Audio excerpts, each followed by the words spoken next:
Assalamualaikum warahmatullahi wabarakatuh. Selamat datang kembali di channel siaran cerita mistis.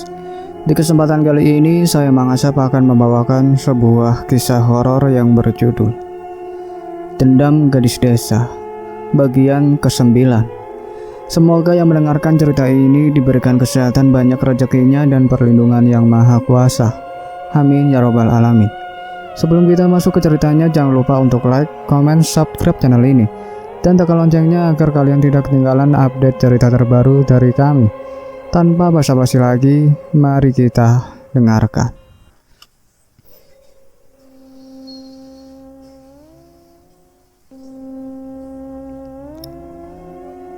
Berhenti, atau ucapan Robinson putus sampai di situ. Tangannya yang menggenggam pistol tampak gemetar basah berkeringat. Jari telunjuknya bergerak mundur ke pelatuk, siap memuntahkan peluru dari moncong senjatanya. Melihat gerakan telunjuk tangan Robinson, darah Ramadita tersirat. Hasrat menyelamatkan nyawa Magdalena memberinya sedikit kekuatan untuk bangkit berdiri dan berteriak memperingatkan. "Jangan tembak, dia Magdalena, komandan. Jangan tembak." Robinson masih tidak menembak.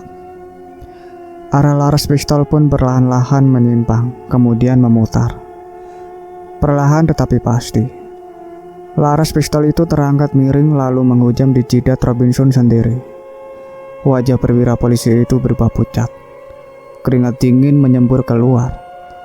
Tangan kirinya berusaha mencekram pergelangan tangan kanan dengan maksud mengalihkan arah laras pistol. Gagal menarik.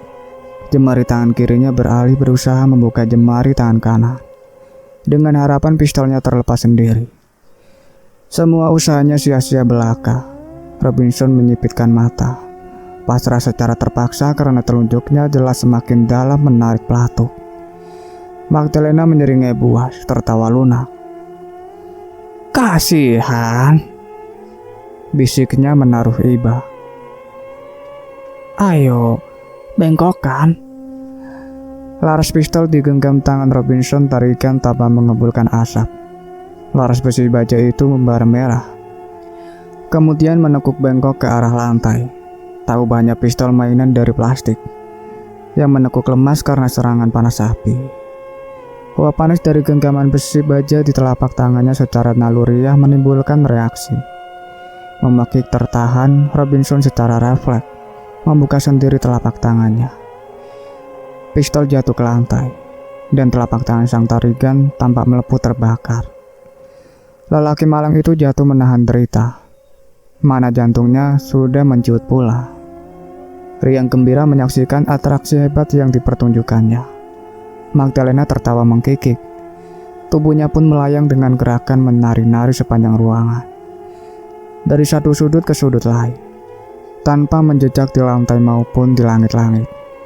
Tubuhnya mengambil posisi rebah lurus seakan ingin tidur. Rileks. Rambutnya yang tebal bergelombang berurai lepas, namun tidak ke bawah, melainkan terurai begitu indah di permukaan eternik langit-langit akustik. Tampaknya ia benar-benar sedang tidur-tiduran dan Ramadita tengah memandang bukan dari bawah, melainkan dari atas. "Bagaimana Ramaku sayang?" bisiknya lembut bisikan si Nona. "Puas melihat sau cuma-cuma kupersembahkan untukmu seorang." Lutut Ramadita masih goyah, menyandar di tembok. Ia menengadah dan bertanya memelas. "Baiklah, Nona, aku menyerah." "Hanya menyerah?" Bibir Magdalena tersenyum manis sekali. "Katakanlah apa keinginanmu, tetapi bebaskanlah istriku dari perbudakanmu." "Kau sudah tahu apa yang kuinginkan, bukan?" Maaf, aku lupa." "Dasar laki-laki," umpat Magdalena, namun bukannya menghina malah terdengar mesra. "Sudah dapat manisnya, sepah dibuang begitu saja. Tetapi aku tahu siapa kau. Sadar betapa besar pengaruhmu atas diriku lagi pula." Magdalena mengertip nakal berkata semakin mesra. Aku menyukai permainan biadab indah kita di pagi yang manis itu. Ramandita tidak mengomentari apa-apa. Magdalena pun rupanya tak sabar pula. Nada suaranya berubah tajam ketika ia memberitahu. Aku menghendaki mereka. Siapa Nona? Ayahku yang pengkhianat, si Komar dan Sumarna, lurah jahanam itu. Tunjukkan padaku di mana mereka bersembunyi. Ramandita tercekat lalu mencoba menjelaskan. Tetapi Nona, mereka itu hanya tokoh-tokoh imajiner dalam novelku. Dan aku tak mengerti apa maksudmu, Ramandita. Dan aku tak peduli. Tunjukkan mereka padaku. Karena hanya kau satu-satunya orang yang dapat melakukannya. Seperti kau juga dapat memanggilku kapan kau suka. Setelah mereka kutemukan, aku akan pergi untuk selamanya. Bergabung dengan ibuku Malang Larasati. Permintaanmu itu sesuatu yang mustahil, Nona. Apa boleh buat? Cobalah dengar dan pertimbangkan. Aku sudah bilang bahwa mereka itu. Aku tak sudi lagi mendengarkan alasanmu yang macam-macam itu. Bentak Magdalena tiba-tiba. Wajahnya berubah galak menakutkan. Lihatlah apa yang kulakukan pada tubuh istrimu. Lalu tubuh yang setengah menempel di langit-langit ruangan itu meliuk-liuk keras. Wajah galak menakutkan itu berubah memelas, memperlihatkan penderitaan yang tiada tertahankan. Diiringi suara merintih-rintih kesakitan. Suara asli Magdalena. Ampun, berhentilah menusuk-nusuk jantungku. Aduh, jangan patahkan tulang-tulangku. Tolong, aku tak kuat. Dan air mata menetes dan terus menetes dari sudut-sudut mata Magdalena jatuh ke spray, lembab basah. Jiwa Ramandita bagai ikut terkoyak. Ia merintih. Hentikan menyiksa istriku, Nona. Liwakan tubuh Magdalena berhenti. Posisinya kembali ke posisi tidur santai-santai saja. Hanya suara-suara si Nona yang masih tetap galak. Itu belum apa-apa. Kau telah melakukan kesalahan besar yang teramat sangat besar. Dan itu menyiksa roh ibuku. Dengan sendirinya menyiksa diriku pula. Apa maksudmu? Ibuku mati terbunuh. Tak apa mengenai itu. Yang sungguh keterlaluan mengapa roh-roh jahat di tubuhnya tidak dibunuh lebih dulu. Sehingga roh-roh jahat itu ikut menguasai diriku setelah aku dilahirkan. Tidakkah kau lihat akibat kesalahanmu yang fatal itu? Aku merasa berbudak. Aku dipaksa mereka menyedot cairan tubuh korban-korbanku melalui rahimku untuk memuaskan dahaga mereka. Setelah itu, barulah mereka merencah dan mengunyah habis daging-daging korbanku itu. Mereka selalu haus dan lapar. Selalu haus dan lapar. Mereka siapa? Ini, lihatkah? Tubuh Magdalena pelan-pelan menegang kaku. Lalu gaun yang dikenakannya memperlihatkan sembulan-sembulan di beberapa tempat. Di dada, di perut, di pinggang, di paha, dan di betis. Sembulan-sembulan itu makin menonjol ke depan. Kemudian merobek-robek retas gaun Magdalena. Disusul meletaknya sosok-sosok kecil hitam legam bermata merah darah, menyeringai memperlihatkan gigi-gigi bagai bergaji. Tajam mengerikan. Sosok-sosok makhluk kecil entah mirip kadal atau ular itu meliuk-liuk buas dan seakan murka karena dipaksa memperlihatkan diri. Setelah mendesis-desis dengan punca mendirikan bulu roma, makhluk-makhluk hitam kecil itu melesat secepat kilat, masuk lagi ke bagian dalam tubuh Magdalena, meninggalkan bekas-bekas robekan di gaun. Dan dari celah-celah robekan itu tampak kulit tubuh Magdalena yang tadinya putih mulus melepuh merah, kehitam-hitaman, seperti terbakar hangus. Ramandita hanya diam ternganga, lupa memikirkan. Mungkin saja Raka Magdalena barusan didera azab sengsara yang jauh lebih mengerikan. Nah, Magdalena dengan suara sinona berujar tegas. tugasmu pula untuk mengembalikan makhluk-makhluk itu ke tempat mereka yang layak. Tanpa mereka barulah aku akan mati dengan tenang, tentram, dan roh ibuku dapat tidur dalam kedamaian yang abadi. Ramandita akhirnya mampu juga membuka mulut begitu lepas dari pukawanya menyihirnya sesaat melihat makhluk-makhluk menyeramkan tadi. Komentarnya pun pendek saja. Wah, yang jelas Ramandita. Apa? Sahut Ramandita terperanjat. Ucapkanlah lebih jelas. Apakah kau bersedia membantuku menemukan Komar dan Sumarna, serta mengembalikan makhluk-makhluk jahat itu ke tempat mereka semula? Aku. Ramandita kembali gugup. Si Nona melalui mulut Magdalena bersungut beringas. Ingat, kau tak boleh ingkar janji lagi. Bila kau ingkar janji, aku akan terus mengambil korban dan korban sebanyak aku suka. Dan pada akhirnya, aku pun pasti tega mengorbankan dirimu. Kalimat terakhir itu mengherankan Ramandita. Pasti tega.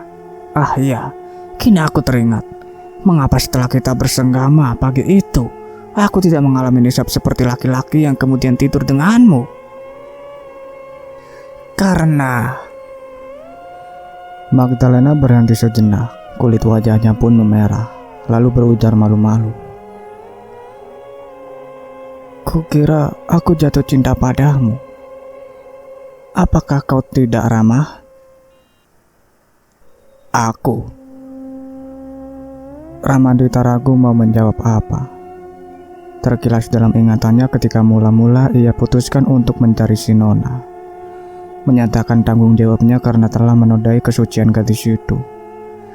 Bahkan waktu itu sempat berpikir bahwa bukan mustahil diam-diam ia juga sudah menaruh cinta pada si Nona. Aku mengerti. Magdalena bergumam lembut. Tak ada nada kebencian dalam suaranya.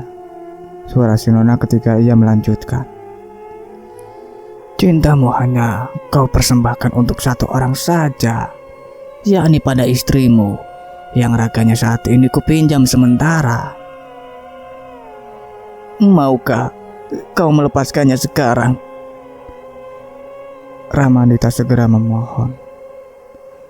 Dan bagaimana dengan permintaanku? Habis akal Ramandita menjawab. Akan kubantu mengantarkanmu ke tidurmu yang abadi. Aku percaya padamu, Ramandita. Nah, aku akan pergi ke tidurku yang sifatnya sementara dan senantiasa rasa tersiksa sambil menanti kau lunasi janjimu. Selamat tinggal, lelaki tampan. Sambutlah ini istrimu ini. Selesai berkata demikian, dari sekujur tubuh Magdalena memancarlah keluar sinar biru. Namun tanpa bias putih yang tajam menyilaukan mata itu.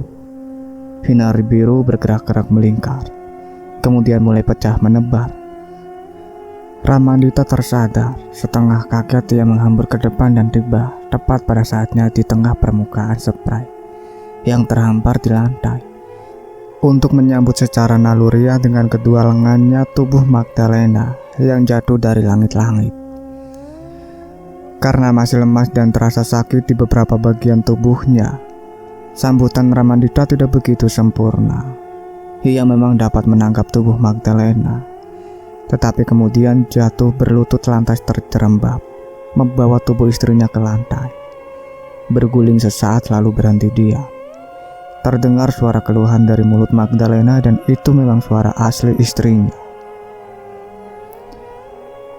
Aduh, Ramandita, apa yang telah? Putus sampai di situ karena Magdalena sudah keburu pingsan. tak sadarkan diri. Ramandita duduk membawa kepala Magdalena ke haribannya, merangkul dada istrinya dengan lengan-lengan gemetar, dan wajah membias pucat. Lalu dari sudut-sudut matanya menetes butir-butir air bening yang kemudian jatuh di pipi Magdalena. Ya Tuhan, Ramandita ingin menjerit, jeritan yang tertahan di tenggorokan.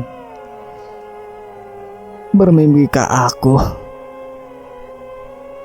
Ramandita tidak bermimpi. Ada gerakan-gerakan dan suara-suara keluhan lain di sekitarnya. Dua polisi berpakaian preman yang mematung dalam posisi menggelikan itu meneruskan serbuan mereka ke ruang duduk sambil bertanya kalang kabut. Ada apa? Mengapa? Siapa yang... Di belakang Ramandita, Robinson Tarigan menengus marah. Tanganku? Mengapa telapak tanganku terbakar? Dan pada anak buahnya, ia menggeram. Siapa yang menyuruh kalian meninggalkan pos? Aki Juari menggeliat bangun setelah ia mengetahui siapa yang memberarti gerakannya. Ia pun bersungut-sungut. Oh, tidur tak lihat-lihat orang. Lalu ia tepiskan tubuh Haryanto yang masih pingsan. Aki Johari menambah dengan kesal. Bau pesing lagi, sialan. Dari pintu belakang yang mengangga terbuka muncul wajah lain yang tampak begitu pucat. Suaranya pun terengah-engah. Ada yang dapat kubantu? Alek Paduhai, si astronom, bertanya khawatir. Robinson Tarigan membentak. Bah! Bukan main kesalnya dia. Aki Juari sadar bahwa dirinya lah yang jadi tumpuan kekesalan di perwira polisi. Orang tua itu tampak jengkel sekali. Namun, komentar yang keluar dari mulutnya terdengar masih tetap sopan. Bersyukurlah Pak Komandan, tidak ada yang cedera serius, saya harap. Apa? Kata Aki. Tidak. Lihat ini. Robinson menengus perang. Ia memperlihatkan luka bakar di telapak tangan kanannya. Kulitnya melepuh sampai tampak dagingnya setengah hangus. Lalu ini apa? Sate ya? Sabar Pak Komandan, sebentar juga sembuh. Percayalah, tak akan meninggalkan bekas apa-apa. Aku percaya. Kalau tidak, kau sudah kupenjarakan. Masih tetap beringas, sang ajun inspektur memandang sekeliling ruang duduk yang hancur berantakan. Seolah habis dilanda gempa. Banyak sekali barang yang rusak atau pecah. Yang masih utuh berserakan tumpang tindih. Salah satu dinding tembok malah retak, dan rak besar berada dalam posisi miring. Entah berapa juta rupiah pula kerugian materi akibat ide sintingmu. Gerutu Robinson lagi sembari menggelengkan kepala prihatin.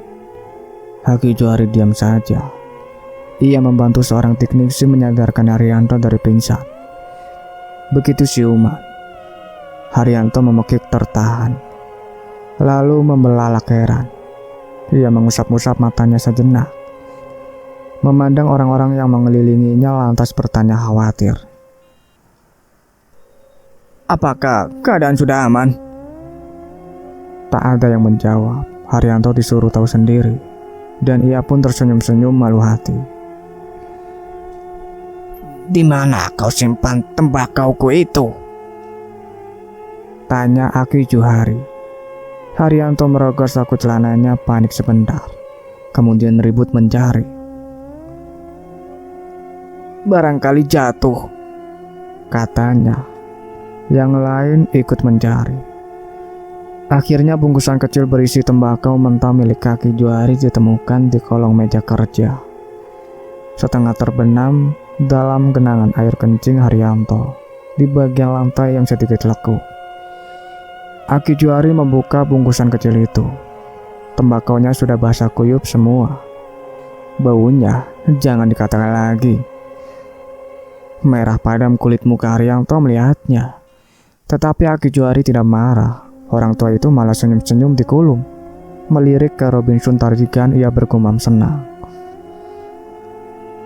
Nayanto, seperti sudah tahu saja bahwa supaya pengobatan lebih mujarab, tembakau ini mesti dikencingi.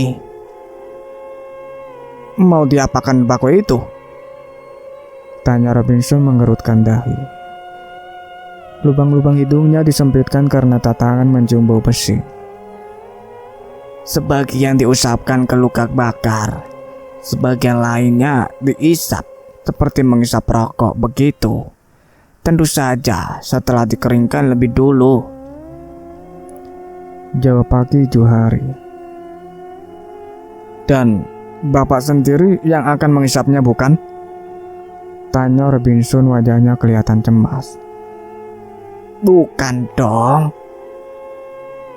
Lantas siapa kalau begitu? Ajun Komisaris Polisi Robinson Tarigan tambah cemas. Aki Johari memberitahu dengan kalem. Ya, Pak Komandan sendiri. Robinson tak pelak lagi mengumpat panjang pendek. Haryanto mundur diam-diam, tetapi ketahuan. Si perwira polisi sudah melihatnya, lantas menghardik garang. Kau sih, kencing tak pakai permisi. Mengumpat panjang pendek lagi, ia menambahkan dengan keluhan. Coba kalau aku sendiri yang mengencinginya. Bah. Untuk menebus kencing tak permisinya, Haryanto bersedia mengeringkan sebagian tembakau di bawah sinar panas matahari di perkarangan belakang. Sisanya yang masih basah kuyup oleh Aki Johari dengan cepat diusapkan ke seluruh permukaan telapak tangan Robinson Tarigan. Sambil mengusap, Aki Johari kemat-kamit membaca mantra. Begitu ia selesai mengusap-usap dan tangannya ditarik mundur, tampaklah telapak tangan Robinson yang terluka bakar mengerikan itu sudah sembuh, utuh seperti semula. Sedikit pun tak ada bekas-bekas luka bakar di situ. Setan kemar pada yang busuk-busuk, Aki Johari menjelaskan. Berikan yang paling busuk padanya, dan pengaruhnya pun akan hilang dengan sendirinya. Kalau begitu, Robinson berujar gembira. Aku tak usah lagi merokok tembakau yang sudah dikencingi itu, bukan? Harus, Pak Komandan. Loh, bukannya sudah sembuh? Robinson membolak-balik telapak tangannya dengan bangga. Dari luar memang tampaknya sudah, tapi dari dalam belum. Aki Johari menerangkan dengan khidmat. Maka itulah sebagian tembakau harus diisap. Bukan asapnya yang penting, melainkan nikotin yang tersedot oleh mulut. Nikotin yang sudah bercampur zat-zat dari air kencing itulah yang menjadi penyembuh dari dalam tubuh. Sang Ajun Inspektur membelalak. Kali ini dia tidak menyambut, melainkan dengan mulut menganga ia mengeluh. Wah. Acuh tak acuh, Aki Johari meninggalkannya. Dengan sisa tembakau yang masih basah, ia pergi ke kamar tidur. Ke tempat mana sebelumnya Magdalena sudah dipindahkan Ramandita. Mudah-mudahan perempuan malang itu sudah siuman pula dan cederanya tidak terlampau parah, desah Aki Johari prihatin. Yang lain-lain mengikuti ke dalam. Tidak ada yang melarang. Magdalena menggeliat di tempat tidur. Ia sudah siuman dan baru saja habis menangis dalam pelukan kasih suaminya. Robek-robek pada pakaiannya jelas memperlihatkan kulit tubuh yang melepuh terbakar di sana sini. Demikian pula di betis-betisnya. Daging tubuh Magdalena pun jelas kelihatan, bahkan lebih parah keadaannya daripada telapak tangan Robinson. Daging yang terbakar itu tampak bagai berlubang. Bekas makhluk-makhluk kecil hitam dan menakutkan itu menembus keluar masuk. Aki Juari memerlukan tempo lebih lama dan mantra yang lebih banyak pula ketimbang sewaktu menyembuhkan luka bakar di telapak tangan Robinson. Beberapa kali Aki Juari terlihat meringis kesakitan. Peluh pun membanjiri keluar dari pori-pori kulit wajahnya. Akhirnya tangannya mengusap-usap, ia tarik mundur, lalu terduduk lemas dan letih. Tampaklah gaun Magdalena masih robek-robek di sana-sini, tetapi luka bakar sudah tak tampak lagi. Kulit tubuhnya sudah kembali putih mulus. Betisnya yang telanjang pun semakin sedap dipandang. Penyembuhan berikut tidak ada yang berminat menyaksikan. Sementara yang lain sibuk bekerja di ruang duduk maupun di kamar pembantu. Robinson pergi ke kakus. Ia buang air besar sambil menghisap rokok berbalut kertas dengan tembakau yang sudah dikeringkan itu. Tak seorang pun tahu apakah selama di dalam kakus tertutup itu ia buang air besar atau tidak.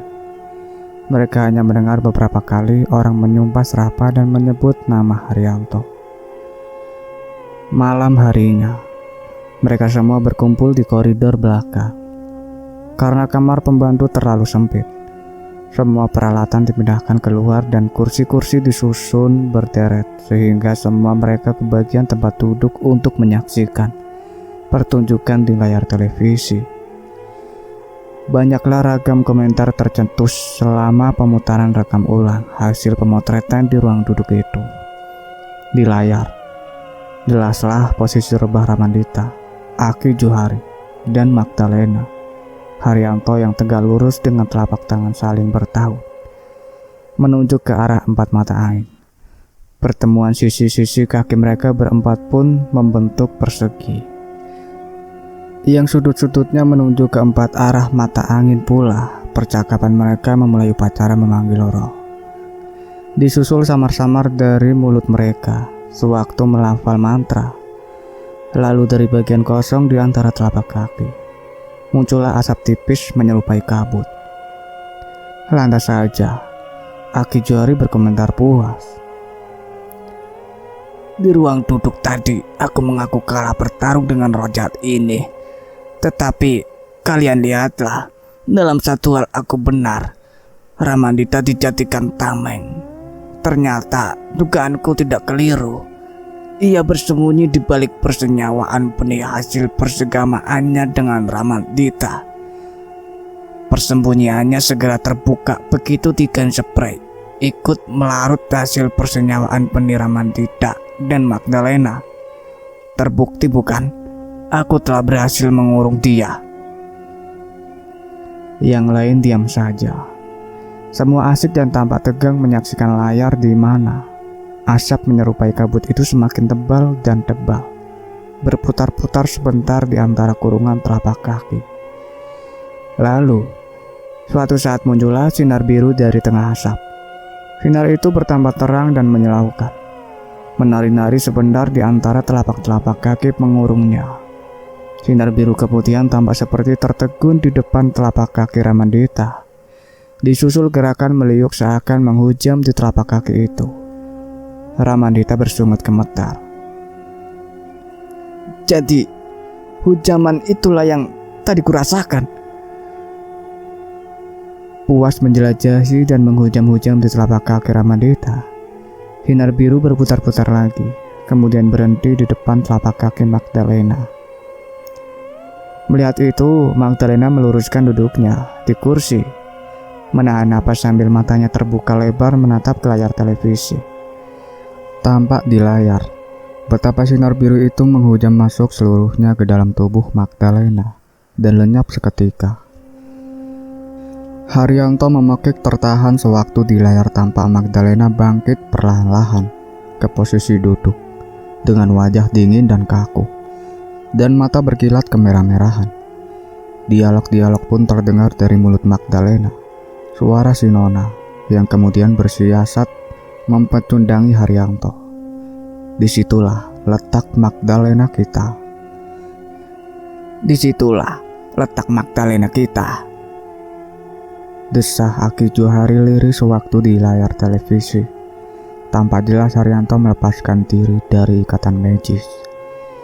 Tetapi tidak ada yang tertawa sewaktu melihat bagaimana Haryanto beringsut dengan punggung menempel di lantai, lalu lenyap di balik kegelapan kolong meja kerja.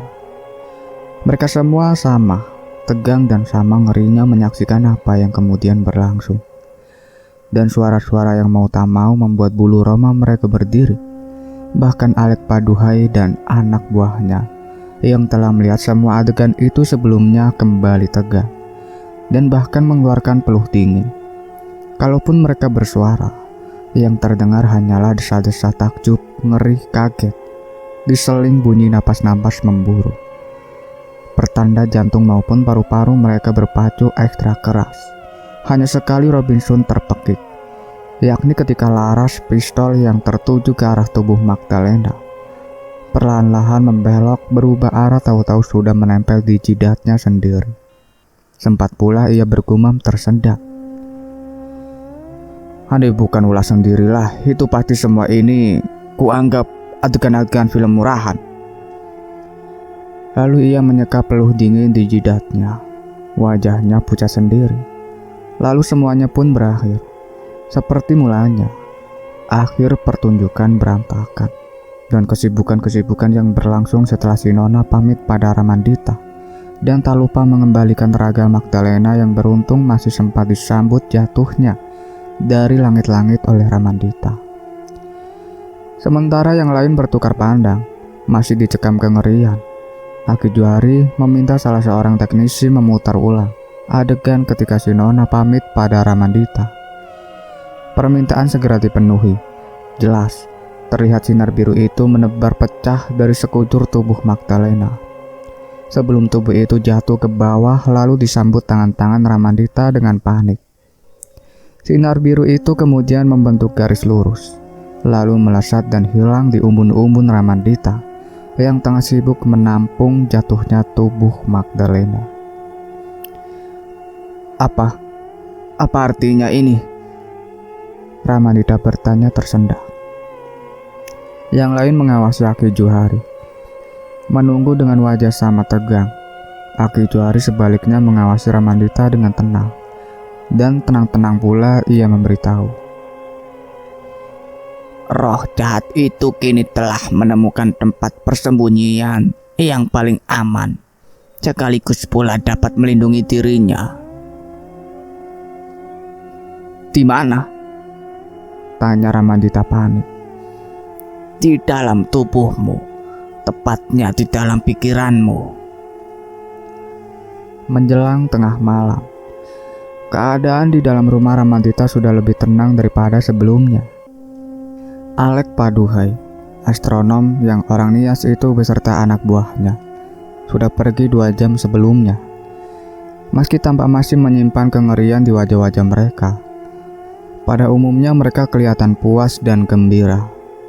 Alek Paduhai berkata sewaktu pamit, "Saya akan membujuk pimpinan kami agar membatalkan tagihan pembayaran yang sudah kalian sepakati.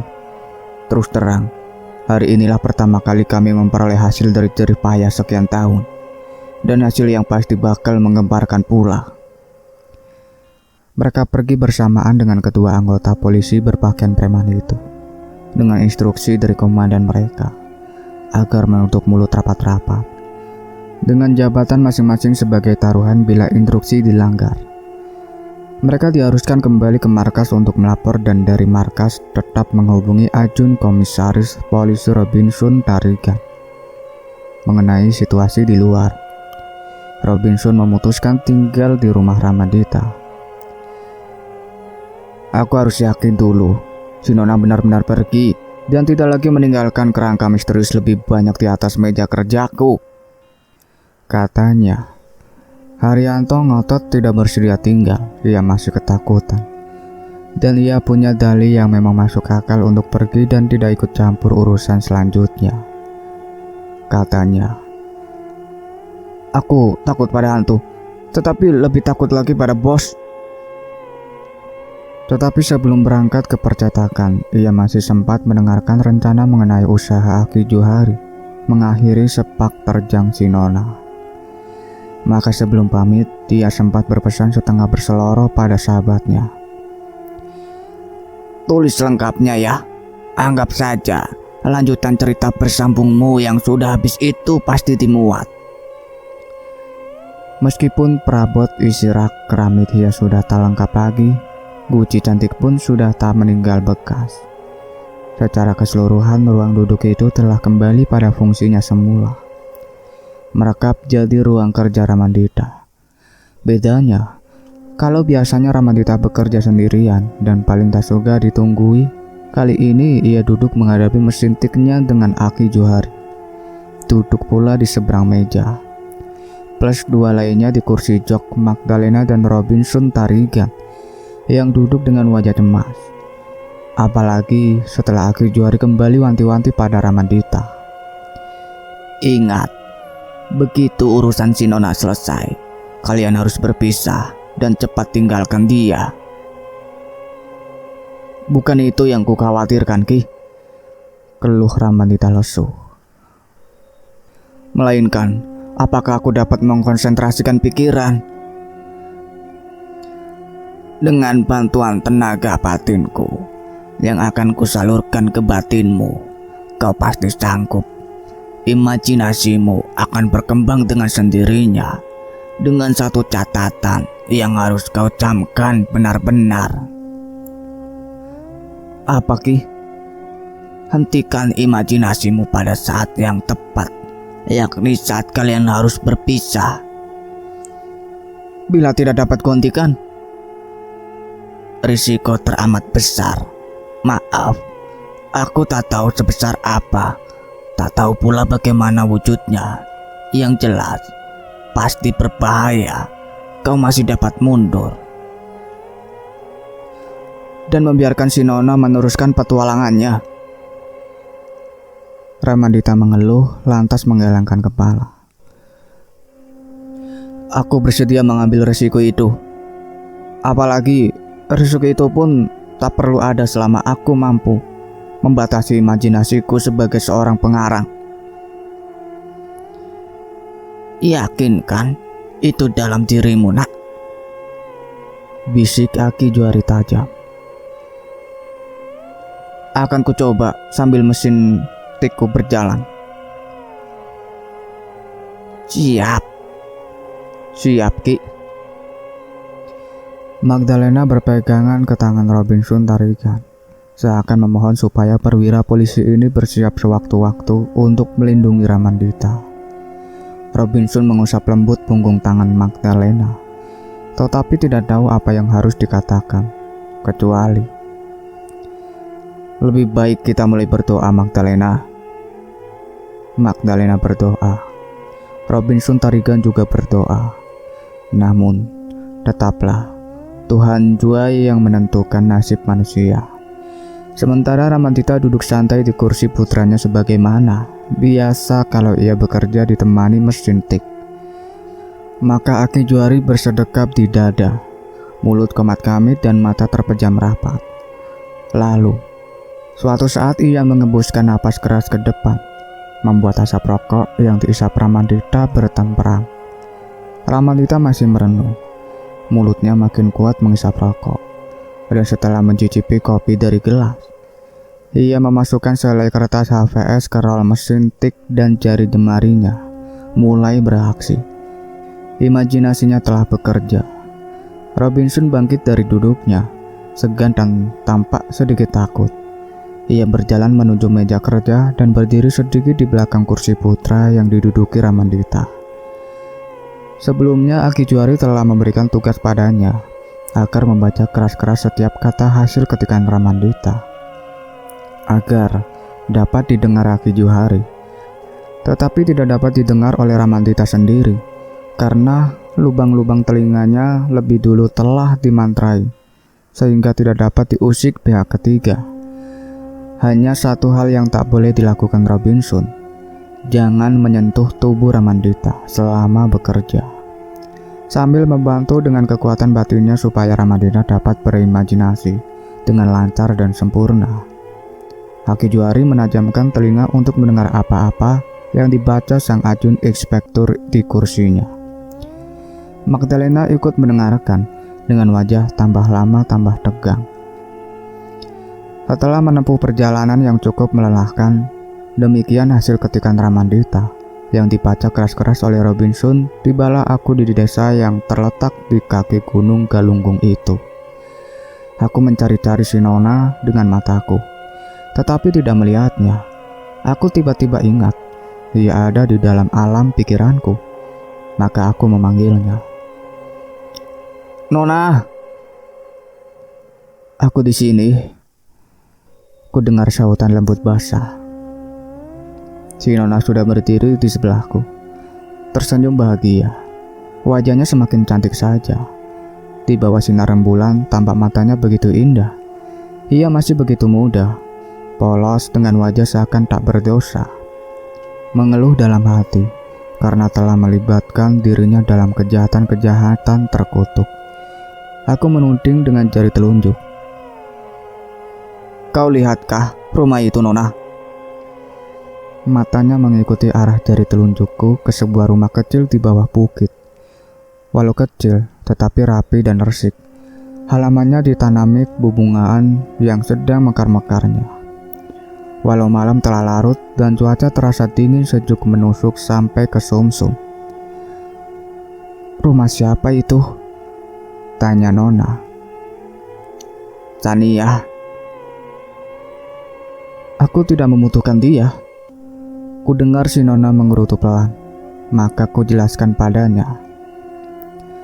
"Sania itu seorang janda, tanpa anak, masih muda, cantik pula. Setelah Sumira meninggal dunia di tangan ibumu, Pak Lurah mengalihkan perhatiannya pada Sania.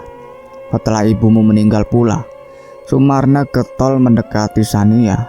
Nah, itu dia, lihat." Pintu depan rumah kecil itu terbuka.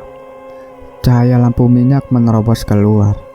Tampak bayang-bayang sesosok tubuh perempuan melongokkan kepala, mencari-cari. Sesosok tubuh pun muncul dari kegelapan dan tahu-tahu sudah berdiri di depan Sania. "Diakah Sumarna?"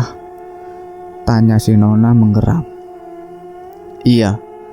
Keluarga Sania menentang keras hubungannya dengan Sumarna. Itulah sebabnya mereka melangsungkan pertemuan diam-diam. Sementara Sumarna masih mencari jalan bagaimana membujuk keluarga Sania. Pintu rumah kecil itu tertutup lagi setelah Sumarna menyelinap masuk. Si Nona bertanya bingung. "Apa yang harus kulakukan?" "Pergilah ke sana. Masuklah ke tubuh Sania. Selanjutnya, kau sudah tahu apa yang harus kau lakukan." "Tetapi, aku tak pernah memakai raga orang lain. Ibuku, Larasati juga tidak." "Kau mempunyai kelebihan dibandingkan ibumu, Nona. Ibumu lahir normal. Kau tidak. Ibumu lahir di tempat tidur. Kau lahir dan tumbuh besar di dalam kubur. Itulah sebabnya kau dapat muncul di dunia kami, dunia nyata. Kelebihannya lagi, kau dapat meminjam raga orang lain, tidak saja sebagai kamuflase, tetapi sekaligus juga sebagai perantara membalaskan dendam Kusuma. Nah, pergilah sekarang, sebelum mereka..." Ramandita berhenti mengetik. Kertas di mesin tik dicabutnya, diganti dengan yang baru.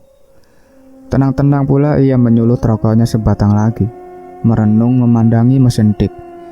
Sikapnya acuh tak acuh, seolah ia sedang sendirian saja. Aki Johari tetap duduk bersila, tanpa bergerak, bahkan seperti tak bernapas. Di kursi lainnya, Magdalena duduk menunggu dengan tegang dan wajah pucat. Dan di sebelah kursi putra Ramandita, Ajun Komisaris Polisi Robinson Tarigan berdiri kaku. Ramandita meneguk kopinya lagi, kembali mengetik.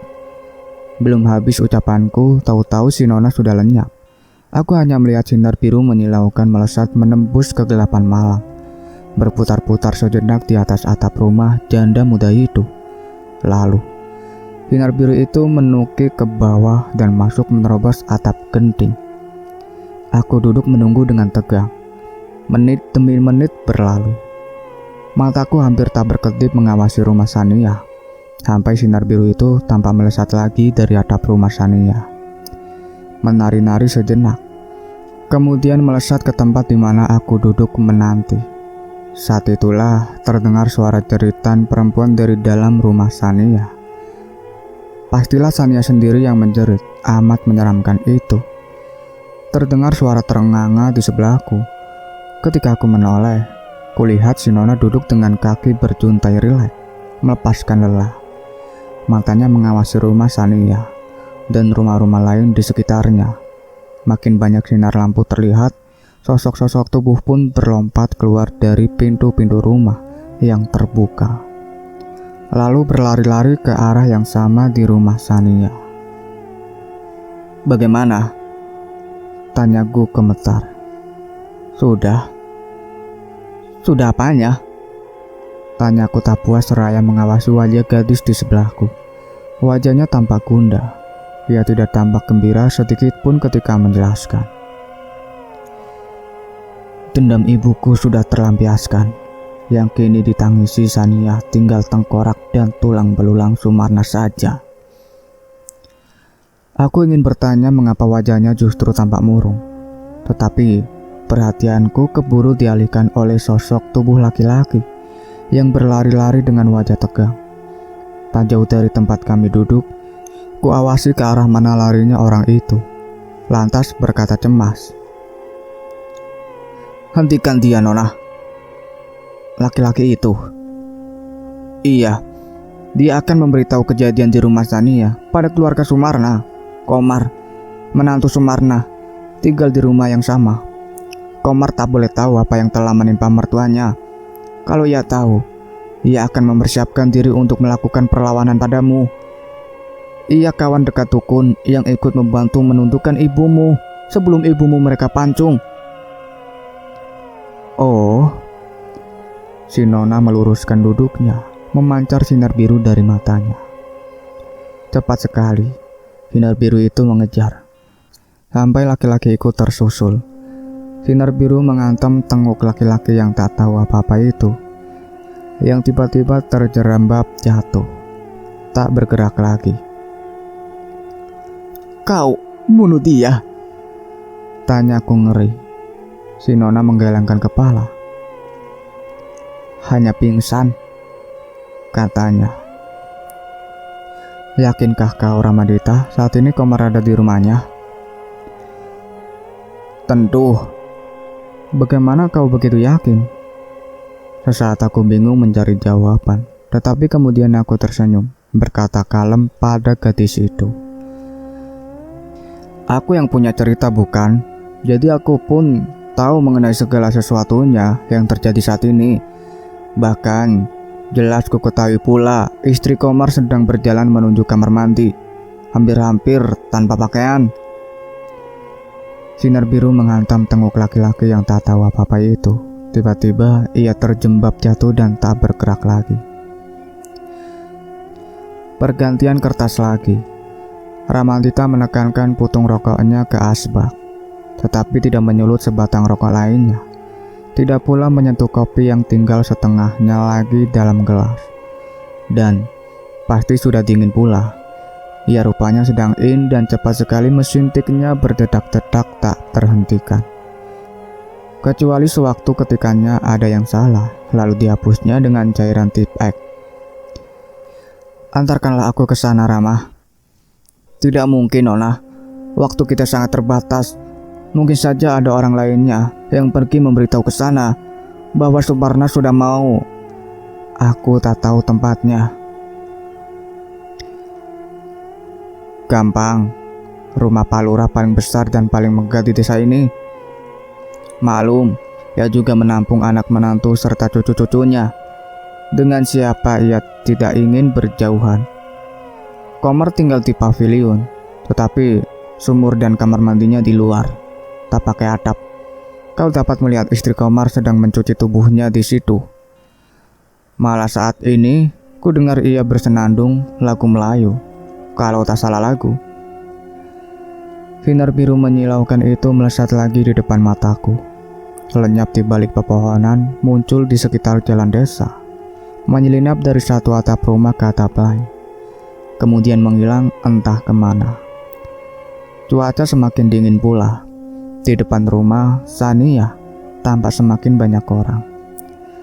Terang benderang di sana, begitu banyak obor, memperlihatkan wajah-wajah ketakutan. Aku pun dapat mendengar samar-samar teriakan-teriakan panik, bendakan-bendakan dan jeritan tangis di sana-sini. Lalu 3 orang lelaki yang sama-sama membawa obor tiba-tiba meninggalkan rumah Sania. Kuikuti arah langkah mereka pergi. Bukanlah jalan yang mereka tempuh adalah jalan yang tadi ditempuh orang sebelumnya, yang telah dipingsankan si Nona. Apakah mereka mulai curiga karena sebelum juga ada keluarga Sania yang muncul? Aku tertegak panik. Salah seorang dari ketiga laki-laki itu menoleh ke arahku. Cepat aku berlindung di balik sebatang pohon besar. Orang yang menoleh itu mengatakan sesuatu pada teman-temannya. Mereka berdebat sebentar, tetapi kemudian meneruskan perjalanan. Lalu mendadak seseorang terjungkal ke tanah. 2 yang lain berteriak kaget, lalu marah-marah. Obor-obor lalu didekatkan ke bekas orang terjungkal itu. Leher kunaikkan untuk ikut melihat dari jauh. Ternyata orang tadi terjungkal karena kakinya menubruk tubuh laki-laki yang pingsan itu. Heran, sebelumnya mereka tidak melihat laki-laki yang terkulai pingsan di tengah jalan itu. Mungkin masih asik mempertengkarkan apa yang dilihat salah seorang dari mereka tadi. Mereka pun sibuk menyadarkan orang itu. Cukup sekian ceritanya sampai di sini. Nantikan kelanjutan ceritanya. Saya akhiri. Wassalamualaikum warahmatullahi wabarakatuh.